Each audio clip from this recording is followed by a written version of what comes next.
माँ दुर्गा की महिमा अपरंपार है और उनसे ही पूरी सृष्टि को ऊर्जा मिलती है। जब जब पृथ्वी या फिर देवताओं पर कोई संकट आया है तब तब माँ ने उनकी रक्षा की है। माँ अपने हर भक्तों को संकट से दूर रखती है और अपनी कृपा बनाए रखती है। माता ने राक्षसों के अंत के लिए कई अवतार लिए और हर अवतार में एक रहस्य भी छिपा होता है। आज हम आपको माँ दुर्गा की एक ऐसी कथा के बारे में बताने जा रहे हैं जिसमें माता गौरी की पुत्री ने शुंभ निशुंभ जैसे राक्षस का अंत किया। आइए जानते हैं कि कैसे माँ गौरी की पुत्री प्राकट्य और संसार उनको किस नाम से जानता है। दुर्गा सप्तशती के 5वें अध्याय के अनुसार शुंभ और उसके छोटे भाई निशुंभ नामक असुरों ने इंद्रलोक पर आक्रमण कर दिया था। देवताओं को पराजित करके इन असुरों ने स्वर्गलोक पर कब्जा कर लिया और देवताओं को भगा दिया। स्वर्ग से निकलने के बाद देवता इधर उधर भटक रहे थे और दुखद स्थिति में थे। देवताओं को ध्यान आया कि माँ दुर्गा ने महिषासुर का वध करने के बाद वरदान दिया था कि जब भी आप लोगों के ऊपर कोई संकट आएगा तो मैं तुम लोगों की सहायता करूंगी।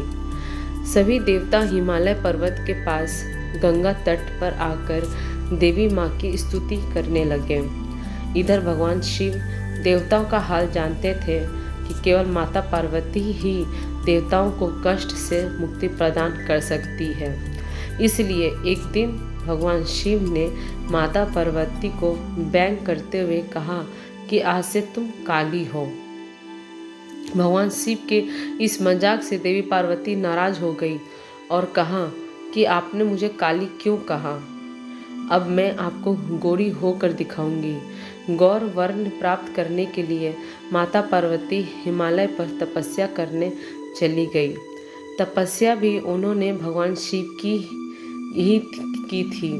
भगवान शिव उनके तप से प्रसन्न हुए और कहा कि तुम गंगा स्नान कर कर आओ, इससे तुमको गौर वर्ण प्राप्त होगा। शुंभ और निशुंभ असुरों का अंत करने के लिए एक तरह से भगवान शिव ने ये लीला रची थी। माता पार्वती गंगा स्नान कर रही थी, तभी सभी देवता भी आदि शक्ति की आराधना कर रहे थे।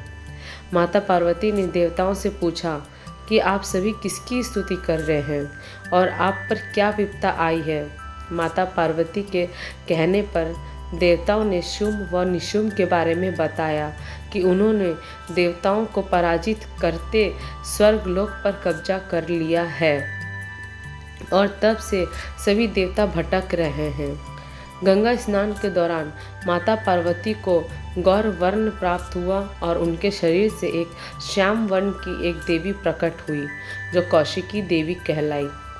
कौशिकी देवी के प्रकट होने के बाद उन्होंने माता पार्वती को प्रणाम किया और देवताओं को उनकी रक्षा का आश्वासन दिया।